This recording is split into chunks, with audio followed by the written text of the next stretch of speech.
Hey everyone, welcome to Love to Create by Tonya. Today we're going to be working on 2 farmhouse style Christmas wreaths. In this first design, I'm going to be using one of the Let It Snow signs from DollarTree, some of the little mini rings with the pine cones and white berries, and one of the Grapevine wreaths.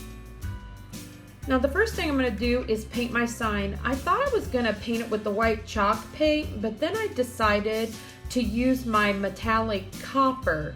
I just wanted to see what that was going to look like because I thought beside the white snowflakes it would really pop. I do end up taking a little bit of that metallic copper and just touching up the pine cones just a little bit, and then I'm going to brighten up the snowflake. Although I do end up adding another snowflake on top of that one, you'll see here later in the video. Now I'm just going to glue everything down, and then I'm going to brighten up the snowflakes a little bit and just kind of glue them around the lettering and put another one right on top there. And I really like the way this copper color looks with the white snowflake. You'll have to let me know what you think in the comments below. Now you can see I did take a little bit of that white chalk paint and touch up the pine cones. And here in a moment, we're going to do the same thing to our letters. We're going to take a little bit of that white chalk paint and just kind of lightly touch different places on the lettering to make it look like the snow has kind of landed on the letters. And I brush a little bit throughout the floral part of the wreath. And you can see I'm trying to kind of place that paint where it would look like the snow has landed on the letters through the top and down the side. And I really like the way that's turning out with the copper color. Now I am going to take some of that glittered fern that I purchased at DollarTree and just pop that in there throughout the greenery.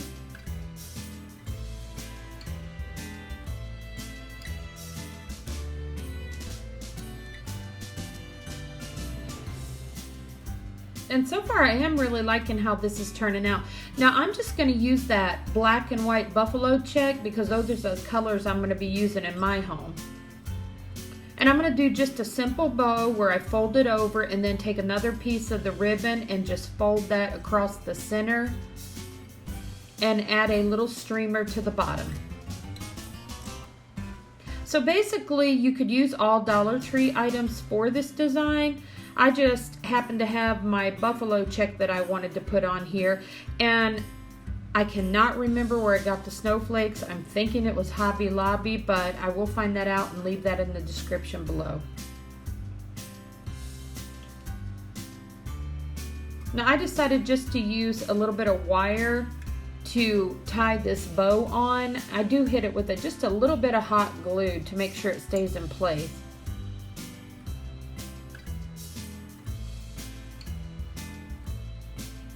And I'll do the same thing to the back of this design. I'll just put a little wire hanger on the back.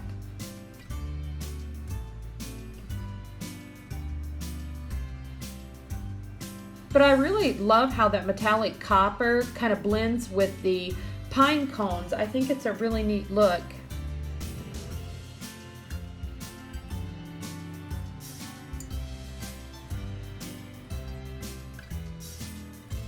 And there we go, we're going to call this one done. Now this next design is really simple, the candy cane wreath, and you could use all DollarTree items. I happen to have this little holly berry greenery that I had found at Dollar General. But the first thing that I'm going to do is I'm going to take my candy cane wreath rim, and I'm just going to see if these 2 bunches fit across there, and they did. Now I'm just going to take that pine garland and just start at the top there and just start wrapping it around, and one bundle of that little roping wrapped around the whole candy cane.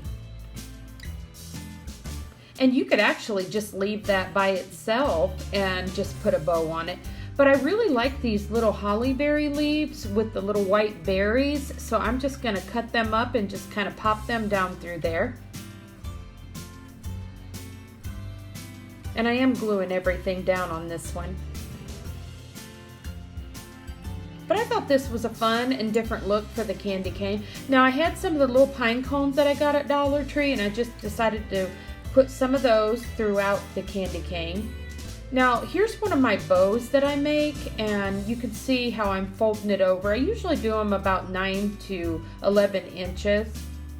But wherever you start folding is where you need to end before you cut the piece of ribbon off. And this is a wired ribbon, so I don't have to cut any slits in it.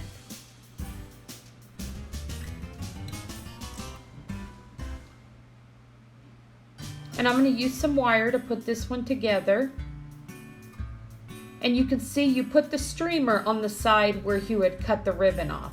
I'm just going to dovetail that just a little bit.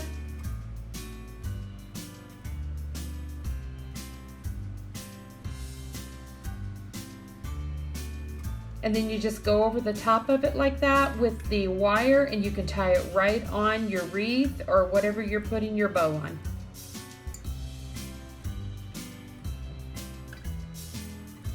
Now when I open these bows up, you want to pull the loops from the inside, and I usually pull all of my loops out before I start fluffing them and opening them up.